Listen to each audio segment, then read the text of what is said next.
Doctor Baba Saheb Ambedkar open university.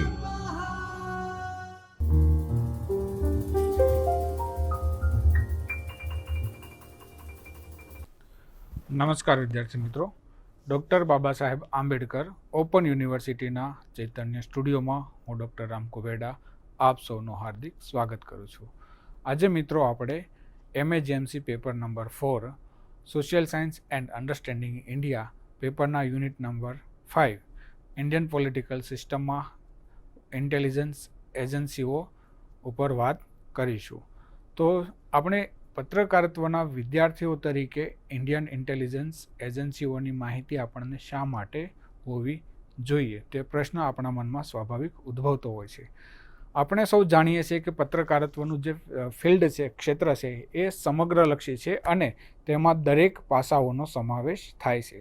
આપણે સામાન્ય રીતે આપણા જાહેર જીવનમાં જોઈએ તો મોટાભાગના સમાચારો ભારત સરકારની જે સ્વાયત્ત સંસ્થાઓ, સરકારી સંસ્થાઓ અને જાહેર જીવનમાંથી આપણને સમાચારો મળતા હોય છે।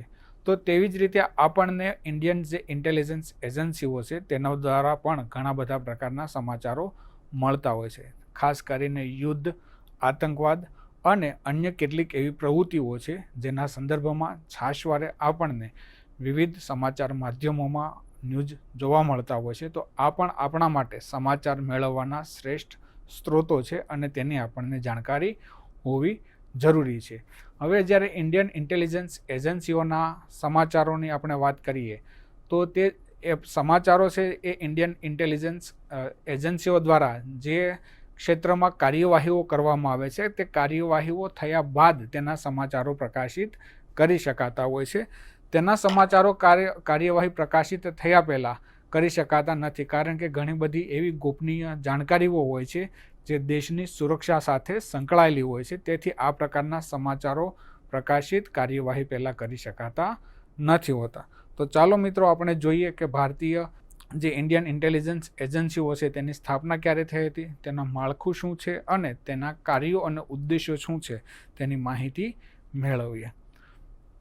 તો તેમાં સૌપ્રથમ આપણે જોઈએ તો ભારતીય ગુપ્તચર એજન્સીઓ, જેમાં ઇન્ડિયન ઇન્ટેલિજન્સ એજન્સીઓ જેને આપણે ઇંગ્લિશમાં કહીશું, તેમાં સૌથી પ્રથમ છે રિસર્ચ એન્ડ એનાલિસિસ વિંગ, એટલે કે રો, જેનું ટૂંકમાં નામ ટૂંકાક્ષરી નામ છે, જેનું ગુજરાતી આપણે જોઈએ તો સંશોધન અને વિશ્લેષણ શાખા એવું થાય છે। તો રિસર્ચ એન્ડ એનાલિસિસ વિંગ જે છે ભારતની આંતરરાષ્ટ્રીય ગુપ્તચર એજન્સી છે। તો આ એજન્સીનું કાર્યક્ષેત્ર શું છે તો કે આંતરરાષ્ટ્રીય, એટલે કે ભારત દેશ સિવાયના એટલે કે આંતરિક બાબતો સિવાયના જેટલા પણ દેશો છે તે તમામ દેશોમાં ભારતની સુરક્ષાને કેન્દ્રમાં રાખીને આ સંસ્થા કાર્યરત કરે છે અને ભારતના પક્ષે માહિતી જુટાવવાનું મુખ્યત્વે કામ કરે છે। તેની રચના સપ્ટેમ્બર 1968માં કરવામાં આવી હતી ભારતના પ્રધાનમંત્રી ઇન્દિરા ગાંધીના નેતૃત્વમાં। તો આ સંસ્થાના રચના કે સ્થાપના પાછળનો ઉદ્દેશ્ય શું હતો? જ્યારે 1962નું ભારત અને ચીનનું યુદ્ધ થયું, 1965ના ભારત અને પાકિસ્તાનના યુદ્ધ દરમિયાન તપાસ બ્યુરો, જે અગાઉ સ્થાનિક અને આંતરરાષ્ટ્રીય બાબતોનું સંચાલન કરતું હતું, તે સારી રીતે કાર્ય ના કરી શક્યું અથવા તે સફળ ના થયું અને તેમને અમુક પ્રકારની નિષ્ફળતાઓનો સામનો કરવો પડ્યો।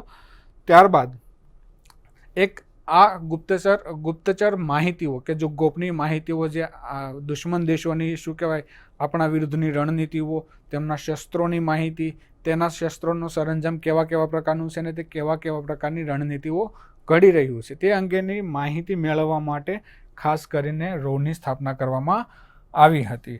IB ઇન્ટેલિજન્સ બ્યુરોમાંથી વિદેશી ગુપ્તચર કામગીરીને અલગ કરવા માટે પણ આ સંસ્થાનું ખાસ મહત્વ રહેલું છે। રોના મુખ્ય ઉદ્દેશોની વાત કરીએ તો વિદેશી દેશોમાં ભારતના રાષ્ટ્રહિતો, જુઓ શબ્દો પર ધ્યાન આપજો, રાષ્ટ્રહિતો માટે ગુપ્તચર માહિતી મેળવવી અને તેના વિરુદ્ધમાં રણનીતિઓ તૈયાર કરવી। આગળ જેમ આપણે કહ્યું તેમ આંતરરાષ્ટ્રીય આતંકવાદ, જેની ખાસ કામગીરી જે છે આતંકવાદ વિરુદ્ધની છે અને દુશ્મન દેશની નીતિઓ અને ગુપ્ત આયોજનો પર નજર રાખવી। હવે દાખલા તરીકે આપણા જે દુશ્મન દેશો, પાડોશી દેશો જે છે જેની સાથે આપણે જમીનની સરહદ સાથે સંકળાયેલા છે, તો તેમાં પાકિસ્તાન દ્વારા વારંવાર ભારત વિરુદ્ધ આતંકવાદી પ્રવૃત્તિઓ ને પ્રોત્સાહન આપવામાં આવે છે અથવા તેમના દ્વારા આતંકવાદીઓને પનાહ આપવામાં આવે છે. તો રો જે છે એ આવી આતંકવાદીઓ પ્રવૃત્તિઓ જ્યારે થવાની હોય છે ત્યારે તો તેના વિશે ગુપ્તચર માહિતી મેળવે છે, તેનું સામે રક્ષણ કઈ રીતે મેળવી શકાય અથવા આતંકવાદ પ્રવૃત્તિને હુમલો થતાં પહેલાં જ તેને કઈ રીતે અટકાવી શકાય અથવા તેના વિરુદ્ધ કેવા કેવા પગલાઓ ભરી શકાય તે વિશેની માહિતી મેળવે છે. ત્યારબાદ દુશ્મન દેશોની નીતિઓ, એટલે કે ખાસ કરીને આપણા જે પડોશી દેશો છે જેની સાથે આપણા સરહદી કે ઘણા બધા પ્રકારના અન્ય પ્રકારના વિવાદો જોવા મળે છે, તો તેની જે નીતિઓ હોય છે તે આપણા દેશના રાજકીય તંત્રને અને સુરક્ષા તંત્રને ચોક્કસ અસર કરતું હોય છે. તો તે અસરને ખાળવા માટે અથવા તેને રોકવા માટે આપણે શું કરી શકીએ, અને જે તે દેશના ગુપ્ત આયોજનો, એટલે કે આપણા દેશ વિરુદ્ધમાં અથવા દેશની સુરક્ષા સાથે સંકળાયેલા જે ગુપ્ત આયોજનો હોય છે તેના ઉપર નજર રાખવાનું કાર્ય કરે છે. ભારતીય રાષ્ટ્રીય સુરક્ષા માટે વિદેશી ગુપ્તચર પ્રક્રિયાઓ ચલાવવી, એટલે કે વિદેશોમાં પણ આપણા ગુપ્તચરોને મોકલવા અને ત્યાંથી માહિતીઓ મેળવવા માટેની જે પ્રક્રિયા કરવાની હોય છે તે રો દ્વારા કરવામાં આવે છે. દેશ વિરોધી તત્વો અને એજન્ટોને ઓળખવા અને તેમની વિરુદ્ધ કાર્યવાહી કરવી અથવા પગલાં લેવા. હવે તો આપણે સામાન્ય રીતે જોઈએ છે તો આપણા દેશમાં પણ ઘણા લોકો વિદેશી સંસ્થાઓ માટે કામ કરતા હોય છે અને વિદેશી એજન્ટોને આપણા દેશની જે ખુફિયા માહિતી હોય છે, ગોપનીય માહિતી હોય છે, સશસ્ત્ર દળોની કે રાજકીય જે માહિતી હોય છે અથવા સેનાની જે માહિતી હોય છે તે પહોંચાડવાનું કાર્ય કરતા હોય છે. તો તેવા લોકોને ઓળખવા અને વિદેશી એજન્ટો સાથે કઈ રીતે સંપર્કમાં છે અને કયા પ્રલોભનથી છે તો તેને ઓળખવા અને તેમની વિરુદ્ધ ચોક્કસ કાર્યવાહી કરવી. હમણાં તાજેતરમાં જ આપણી સામે એક જ્યોતિ મલ્હોત્રા નામનું ઉદાહરણ છે જે પાકિસ્તાની એજન્ટના સંપર્કમાં હતી અને પાકિસ્તાનને આપણા દેશના સુરક્ષા બળોની માહિતી આપતી હતી. તો તેને પણ રો દ્વારા અથવા આઈબી દ્વારા ઓળખી કાઢવામાં આવી અને તેમના વિરુદ્ધ કાર્યવાહી કરવામાં આવી છે. રોની ખાસ બાબતોની આપણે વાત કરીએ તો રો એ પોતાની કામગીરી બહુ ગુપ્ત રાખે છે. તેની માહિતી સાર્વજનિક થતી નથી. તે ફક્ત ભારત સરકારને અથવા પ્રધાનમંત્રી કાર્યાલયને રિપોર્ટિંગ કરતું હોય છે અથવા નેશનલ સિક્યોરિટી એડવાઇઝર કે અથવા NSA જે આપણી એજન્સી છે તેને રિપોર્ટિંગ કરતું હોય છે અને તે મુજબ ચોક્કસ કાર્યવાહીઓ કરવામાં આવતી હોય છે. રોના સત્તાવાર વિગતો અને કાર્યપદ્ધતિ જાહેરમાં બહુ ઓછા જોવા મળે છે. રો ભારતના રાષ્ટ્રીય સુરક્ષા ક્ષેત્રમાં મહત્વપૂર્ણ ભૂમિકા ભજવે છે, ખાસ કરીને વિદેશી દેશો અથવા દુશ્મન દેશો દ્વારા જે આયોજનો કરવામાં આવતા હોય છે, જે કૂટનીતિઓ હોય છે તેના ઉપર નજર રાખવાનું કાર્ય કરે છે. ત્યારબાદ છે ઇન્ટેલિજન્સ બ્યુરો આઈબી. ઇન્ટેલિજન્સ બ્યુરોની સ્થાપના જોઈએ તો વર્ષ 1887માં અંગ્રેજ સરકાર દ્વારા કરવામાં આવી હતી. ત્યારબાદ 1947માં ભારત દેશ આઝાદ થયો તો સ્વતંત્રતા પછી પણ આ સંસ્થા કાર્યરત રાખવામાં આવી છે. તેનું કારણ છે કે ભારતની અંદર પણ ઘણી બધી એવી પ્રવૃત્તિઓ થતી હોય છે જેની રોકથામ અને તેને પહોંચી વળવા માટે આઈબીની ખૂબ જ જરૂર પડતી હોય છે. ભારતના ઘરેલું મુદ્દાઓ પર નજર રાખવી. એક શબ્દ જોઈએ તો ભારતના ઘરેલું મુદ્દાઓ ઉપર નજર રાખતી આંતરિક ગુપ્તચર એજન્સી છે. ઘરેલું મુદ્દાઓ એટલે દાખલા તરીકે ભારતની અંદરના જે ગૃહના મુદ્દાઓ છે તેના ઉપર નજર રાખવામાં આવે છે. ત્યારબાદ છે આંતરિક ઇન્ટેલિજન્સ બ્યુરોના મુખ્ય કાર્યો. તો તેમાં સૌપ્રથમ છે આંતરિક સુરક્ષા. તો તેમાં આતંકવાદ, ઉગ્રવાદ, વિભાજનવાદ એટલે કે અલગાવવાદ, નકલી ચલણી નોટો અને આંતરિક ગુપ્ત તત્વો પર નજર રાખવાનું કાર્ય કરે છે. તો આપણે જેમ હમણાં વાત કરી જ્યોતિ મલ્હોત્રાની, તો આપણા દેશમાં પણ કેટલા લોકો આતંકવાદની પ્રક્રિયા સાથે કે પ્રવૃત્તિઓ સાથે સંકળાયેલા છે અને કેવા કેવા પ્રકારના કાર્યો કરી શકે છે અથવા કેવા કાર્યો કરવા માટેનું આયોજન કરે છે તે અંગેની માહિતી મેળવે છે. ત્યારબાદ ઉગ્રવાદ એટલે જેમાં આપણે નક્સલવાદીઓનો પણ સમાવેશ કરી શકીએ. તો ઘણીવાર આપણા દેશમાં નક્સલી પ્રવૃત્તિઓ પણ થાય છે અને જે આપણા સૈન્યને નુકસાન કરતું હોય છે અથવા દેશની આર્થિક સામાજિક સંપત્તિ જે છે અથવા સંસ્થાઓ છે તેને નુકસાન કરવાનું કાર્ય કરતું હોય છે અને દેશમાં નકલી ચલણી નોટો લાવીને દેશના લોકોને ગુમરાહ કરવાનું જે કાર્ય કરતું હોય છે તે ઉપરાંત આંતરિક ગુપ્ત તત્વો જે આપણી સુરક્ષા સાથે, રાષ્ટ્રીય સુરક્ષા સાથે કે રાજ્યની સુરક્ષા સાથે સંકળાયેલા છે તેના ઉપર નજર રાખવાનું કાર્ય કરે છે અને તેની માહિતી મેળવીને રાજ્યની અન્ય સુરક્ષા સંસ્થાઓને માહિતી આપવાનું મુખ્ય કાર્ય આઈબી દ્વારા કરવામાં આવે છે. હુમલાઓ અને રાષ્ટ્ર વિરોધી પ્રવૃત્તિઓની રોકથામ કરવાનું કાર્ય કરે છે. તો આપણા દેશમાં જોઈએ તો આપણે ઘણી જગ્યાએ છાશવારે આતંકવાદના હુમલાઓ થાય છે, ઘણી બધા પ્રકારની રાષ્ટ્ર વિરોધી ઘટનાઓ બનતી હોય છે, તેમાં વિદેશી ફંડિંગ જેવી ઘણી બધી બાબતોનો સમાવેશ થાય છે. તો તેવી પ્રવૃત્તિઓ આઈબીના ધ્યાનમાં આવે છે તો તેનું રોકથામ એટલે કે તેના નિર્મૂલન કરવાનું કે તેને આગળ વધતી રોકવાનું કાર્ય પણ ઇન્ટેલિજન્સ બ્યુરો દ્વારા કરવામાં આવે છે. સરકારી અને રાષ્ટ્રીય સંસ્થાઓની સુરક્ષા સુનિશ્ચિત કરવી. તો ઘણા બધા આતંકવાદીઓ હોય છે, તેમના ટાર્ગેટ ઉપર ખાસ કરીને આપણી સરકારી સંસ્થાઓ કે રાષ્ટ્રીય મહત્ત્વની જે સંસ્થાઓ છે તેના ટાર્ગેટ હોય છે. તો તેવી સંસ્થાઓની સુરક્ષાને સુનિશ્ચિત કરવાનું કાર્ય પણ આપણા ઇન્ટેલિજન્સ બ્યુરો દ્વારા કરવામાં આવતું હોય છે. વિવિધ રાજ્યો અને કેન્દ્ર શાસિત પ્રદેશોમાં સ્થાનિક ગુપ્તચર તંત્રના માધ્યમથી માહિતી એકત્ર કરવામાં આવતી હોય છે. તો જે ઇન્ટેલિજન્સ બ્યુરોનું માળખું જે છે તે આખા દેશમાં વ્યાપ્ત છે. તેમાં ખાસ કરીને કેન્દ્ર સરકાર દ્વારા પણ આઈબી વિભાગ ચલાવવામાં આવે છે અને વિવિધ રાજ્ય સરકારો અને કેન્દ્ર શાસિત પ્રદેશો દ્વારા પણ આઈબી વિભાગ ચલાવવામાં આવે છે. તો આ તમામ વિભાગોનું સંકલન કરવાનું કાર્ય કેન્દ્રીય કક્ષાએ ભારત સરકારનો આઈબી ડિપાર્ટમેન્ટ કરે છે અને વિવિધ રાજ્યોમાં વિવિધ રાજ્ય સરકારોના કાર્ય કરતા હોય છે. તે બધા પાસેથી માહિતી મેળવી સંકલન કરવાનું, વિશ્લેષણ કરવાનું અને જે તે સુરક્ષા એજન્સીને ચોક્કસ માહિતી આપવાનું કાર્ય આઈબી દ્વારા કરવામાં આવતું હોય છે. પોલીસ અને અન્ય સુરક્ષા એજન્સીઓને માહિતી આપે છે. આ જે માહિતી પ્રાપ્ત કરે છે અથવા મેળવે છે તેનું વિશ્લેષણ કરી પોલીસ અને સુરક્ષા એજન્સીઓને, દાખલા તરીકે આંતરરાષ્ટ્રીય કોઈ ઘટના સાથેની માહિતી સંકળાયેલી હોય તો બીએસએફ છે, સશસ્ત્ર દળો છે અથવા સેના છે, તેમને માહિતી આપવામાં આવે છે. અને રાજ્યના કે દેશની અંદર આંતરિક પાસાને લગતી કોઈ માહિતી હોય તો આપણા દેશની પોલીસને તેની માહિતી આપવામાં આવતી હોય છે. ત્યારબાદ છે ઇન્ટેલિજન્સ બ્યુરો અંગે કેટલીક મહત્વપૂર્ણ બાબતો. આઈબી સામાન્ય રીતે સીધી ભરતી તથા પોલીસ સેવાઓમાંથી અધિકારીઓની ભરતી કરે છે. તો હવે આપણે સામાન્ય રીતે પ્રશ્ન હોય કે આઈબીના અધિકારીઓની ભરતી કઈ રીતે કરવામાં આવે છે. તો જે આઈબીના મેઇન ડાયરેક્ટર હોય છે તેમને ભારતીય પોલીસ સેવા, ઇન્ડિયન, આપણે જેને આઈપીએસ તરીકે ઓળખીએ છીએ, તેમાંથી સિનિયર આઈપીએસ ઓફિસરોની નિમણૂક કરવામાં આવતી હોય છે. ત્યારબાદ વિવિધ કેટેગરીમાં એટલે કે વર્ગ જૂથમાં જે તે અધિકારીઓની સીધી ભરતી અથવા ડેપ્યુટેશન એટલે કે પ્રતિનિયુક્તિ ઉપર ભરતી કરવામાં આવતી હોય છે. આઈબી અધિકારીઓ ઘણીવાર ખુફિયા રીતે કામ કરે છે અને જાહેરમાં તેમની ઓળખ તેમણે આપવાની હોતી નથી. ત્યારબાદ આઈબીના અધિકારીઓને યુપીએસસી દ્વારા એટલે કે ઇન્ડિયન પોલીસ સર્વિસ આઈપીએસ માધ્યમથી પણ પસંદ કરવામાં આવી શકે છે. મૂલ્યવાન ગુપ્તચર માહિતી કેન્દ્ર અને રાજ્ય સરકારો સુધી પહોંચાડવાનું મહત્વપૂર્ણ કાર્ય પણ ઇન્ટેલિજન્સ બ્યુરો દ્વારા કરવામાં આવે છે. ત્યારબાદ છે ભારતીય ટેકનિકલ સંશોધન સંસ્થાન, જેને આપણે ટૂંકમાં NTRO કહીએ છીએ, જે ઇંગ્લિશમાં નેશનલ ટેકનિકલ રિસર્ચ ઓર્ગેનાઇઝેશન.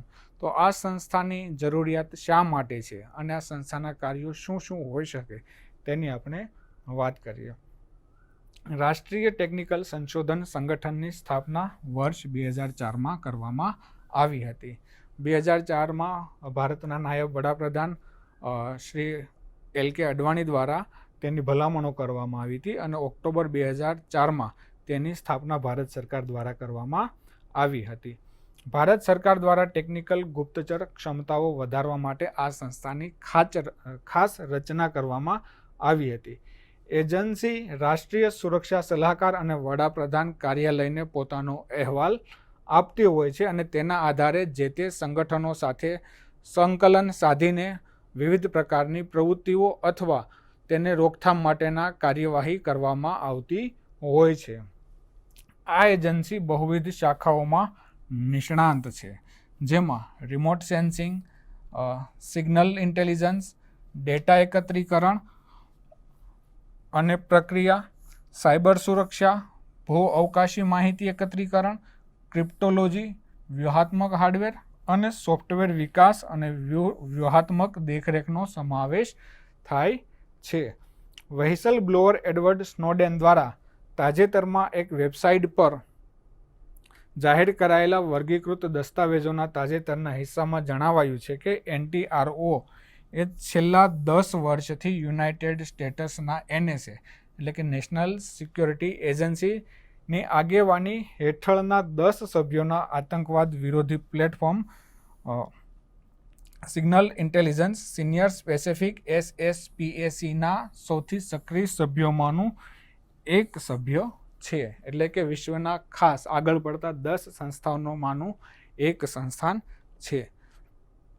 તેમના કાર્યોની વાત કરીએ તો ટેકનિકલ ગુપ્તચર એટલે ટેકનિકલ ઇન્ટેલિજન્સ, ઇલેક્ટ્રોનિક સંચારના અવલોકનો જેમાં સેટેલાઇટ, રેડિયો ઇન્ટરપ્રિટેશનનો સમાવેશ થાય છે. ત્યારબાદ છે સાયબર ઇન્ટેલિજન્સ એટલે દાખલા તરીકે કે સાયબર સિક્યુરિટીના ક્ષેત્રમાં પણ આ સંસ્થા મુખ્ય કામગીરી નિભાવે છે. ત્યારબાદ છે ઇમેજિંગ અને સેટેલાઇટ સર્વેલન્સ દ્વારા જે માહિતી મળે છે તેનું ભારતીય સશસ્ત્ર દળોને કે ભારતીય પોલીસને કે જે તે રાજ્યોની પોલીસને સંબંધિત માહિતી પૂરી પાડવામાં આવે છે અને રાષ્ટ્રની સુરક્ષા સાથે સંકળાયેલા મુદ્દાઓની માહિતી મેળવીને અથવા તેનું વહેંચણી કરીને દેશની સુરક્ષાનું કાર્ય કરવામાં આવે છે. સિગ્નલ ઇન્ટેલિજન્સ એટલે દુશ્મન દેશોની રેડિયો અને ડિજિટલ સંચાર ચર્ચાઓને પકડવી અને તેનું વિશ્લેષણ કરવાનું કાર્ય પણ આ સંસ્થા દ્વારા કરવામાં આવે છે. ત્યારબાદ છે સેટેલાઇટ અને એરિયલ સર્વેલન્સ એટલે કે સેટેલાઇટ દ્વારા હવાઈ નિરીક્ષણ કરવું વિદેશી દેશોનું અને સૈન્ય દળો માટે રિયલ ટાઈમ માહિતી ઉપલબ્ધ કરાવવાનું કાર્ય પણ NTRO દ્વારા કરવામાં આવે છે. NTRO દ્વારા સાયબર સુરક્ષાના ક્ષેત્રમાં પણ મહત્વપૂર્ણ કામગીરી કરવામાં આવે છે, જેમાં દેશના મુખ્ય માળખા માટે સાયબર રક્ષણ પૂરું પાડવું અને હેકિંગથી બચવા માટે રાષ્ટ્રીય સ્તરે કાર્યવાહી કરવાનું કાર્ય પણ NTRO દ્વારા કરવામાં આવે છે. National critical information infrastructure protection centre national technical research ઓર્ગેનાઇઝેશનના નિયંત્રણ હેઠળની એક એજન્સી સેન્સર અને પ્લેટફોર્મનો ઉપયોગ કરીને એકત્રિત કરવામાં આવેલી ગુપ્ત માહિતીમાંથી મહત્વપૂર્ણ ઇન્ફ્રાસ્ટ્રક્ચર અને અન્ય મહત્વપૂર્ણ સ્થાપનો માટેના જોખમોનું નિરીક્ષણ કરવા, ત્યારબાદ અટકાવવા અને મૂલ્યાંકન કરવા માટે બનાવવામાં આવ્યું છે, જેમાં ઉપગ્રહો, પાણીની અંદરના ડ્રોન, વીસેટ, ટર્મિનલ લોકેટર અને fibre optical cable nodal tap પોઇન્ટનો સમાવેશ કરવામાં આવ્યો છે. ત્યારબાદ છે NTRO જે છે એ ભારતીય વાયુસેના એટલે ઇન્ડિયન એરફોર્સ સાથે મળીને ઘણા બધા ખૂબ જ લાંબા અંતરના ટ્રેકિંગ રડાર એરેનું પણ સંચાલન કરે છે, જેમાં VLR-TRનો ઉપયોગ બેલેસ્ટિક મિસાઇલ સંરક્ષણમાં સહાય માટે, મિસાઇલ દેખરેખ અને જોખમોની વહેલી શોધ માટે થાય છે. આ VLR-TR સાઇટ્સ ઉદયપુર, ભોપાલ અને બાલાસોર ખાતે સ્થિત છે. ત્યારબાદ છે NTRO વિશે કેટલીક મહત્વપૂર્ણ બાબતો. NTRO જે છે એ સીધું પ્રધાનમંત્રી કાર્યાલય એટલે કે PMO અને રાષ્ટ્રીય સુરક્ષા સલાહકાર એટલે કે NSAના નિયંત્રણમાં કાર્યરત હોય છે. તો અત્યારે આપણા રાષ્ટ્રીય સુરક્ષા સલાહકાર અધિકારી કોણ છે જે તમારે મને કમેન્ટ બોક્સમાં જણાવવાનું છે. NTROનું કાર્ય ઘણીવાર IB અને સશસ્ત્ર દળોની ગુપ્તચર એકમો સાથે સંકલિત કરવાનું હોય છે. આ એજન્સી ટોચની ટેકનિકલ સુવિધાઓ અને વિશિષ્ટ વૈજ્ઞાનિક વિશ્લેષકો ધરાવે છે, જેના દ્વારા ટેકનિકલ જે માહિતી મેળવવામાં આવે છે તેનું એનાલિસિસ કરવામાં આવે છે અને તેના માટે ચોક્કસ રણનીતિઓ ઘડવા માટે આ માહિતી ખાસ ઉપયોગી થતી હોય છે. નાર્કોટિક્સ કંટ્રોલ બ્યુરો જેને આપણે NCB તરીકે ઓળખીએ છીએ, જેનું મુખ્ય કાર્ય છે ભારત સરકારની દવાઓ અને નશીલા પદાર્થો વિરુદ્ધની મુખ્ય ગુપ્તચર અને અમલકર્તા એજન્સી છે. તો તેનું કાર્ય શું છે? તો કે ભારત સરકારની દવાઓ અને નશીલા પદાર્થ વિરુદ્ધની જે માહિતી હોય છે તે મેળવવાનું છે, જેમાં ડ્રગ્સનો પણ સમાવેશ થાય છે. નાર્કોટિક્સ કંટ્રોલ બ્યુરો એ ભારત સરકારના ગૃહ મંત્રાલય હેઠળ કાર્યરત એક ભારતીય કેન્દ્રીય કાયદા અમલીકરણ અને ગુપ્તચર એજન્સી. આ એજન્સીને નાર્કોટિક્સ, ડ્રગ્સ અને સાયકોટ્રોપિક સબસ્ટન્સ એક્ટની જોગવાઈઓ હેઠળ ડ્રગની હેરફેર અને ગેરકાયદેસર પદાર્થોના ઉપયોગ સામે લડવાનું કામ સોંપવામાં આવ્યું છે.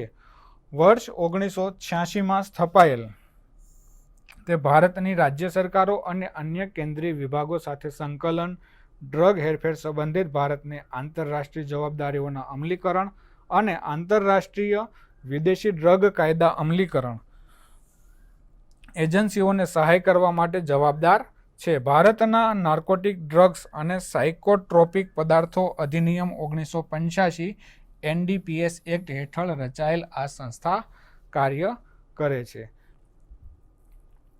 ત્યારબાદ છે એનસીબીની મુખ્ય કામગીરી. નાર્કોટિક્સ કંટ્રોલ બ્યુરોનો મુખ્ય ઉદ્દેશ અખિલ ભારતીય સ્તરે ડ્રગ હેરફેર સામે લડવાનો છે, જેમાં તે કસ્ટમ્સ અને સેન્ટ્રલ એક્સાઇઝ, જીએસટી, રાજ્ય પોલીસ વિભાગ, સ્ટેટ એક્સાઇઝ અને પ્રોહિબિશન વિભાગ, સેન્ટ્રલ બ્યુરો ઓફ ઇન્વેસ્ટિગેશન એટલે કે CBI, central economic intelligence bureau CEIB અને અન્ય ભારતીય ગુપ્તચર અને કાયદા અમલીકરણ એજન્સીઓ સાથે રાષ્ટ્રીય અને રાજ્ય સ્તરે ગાઢ સહયોગથી કાર્ય કરે છે. એનસીબી ભારતની ડ્રગ કાયદા અમલીકરણ એજન્સીઓના કર્મચારીઓને ડ્રગ હેરફેર સામે લડવા માટે સંસાધનો અને તાલીમ પણ આપે છે.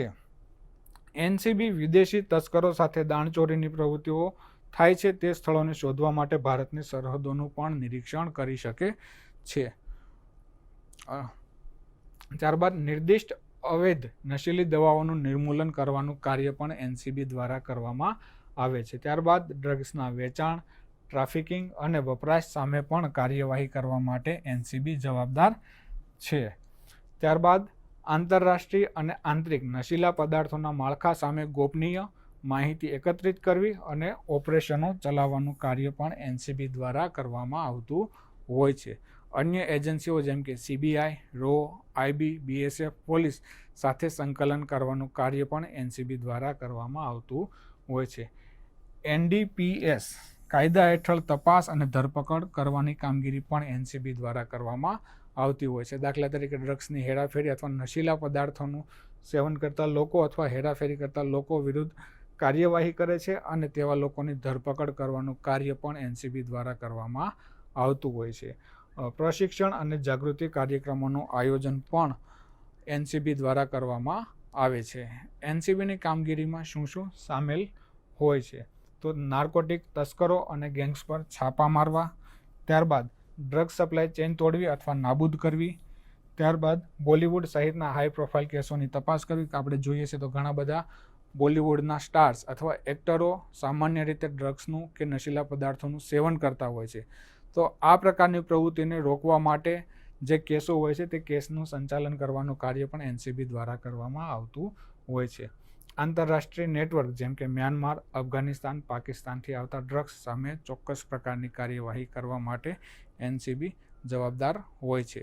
એનસીબીના અધિકારીઓની પસંદગીની વાત કરીએ તો મોટાભાગના અધિકારીઓ IPS, IRS અથવા અન્ય સિવિલ સર્વિસમાંથી ડેપ્યુટેશન એટલે કે પ્રતિનિયુક્તિ પર લાવવામાં આવે છે. કેટલીક જગ્યાઓ માટે સીધી ભરતી પણ થાય છે, જેમ કે ટેકનિકલ સપોર્ટ અને સ્ટાફ માટે. તો આ મિત્રો આપણે ભારતની જે ગુપ્તચર સંસ્થાઓ છે તેમની વાત કરી. ફરી આપણે નવા વિષય સાથે મળીશું. ત્યાં સુધી આપ મને રજા આપશો. ધન્યવાદ મિત્રો. स्वाध्यायः परमम्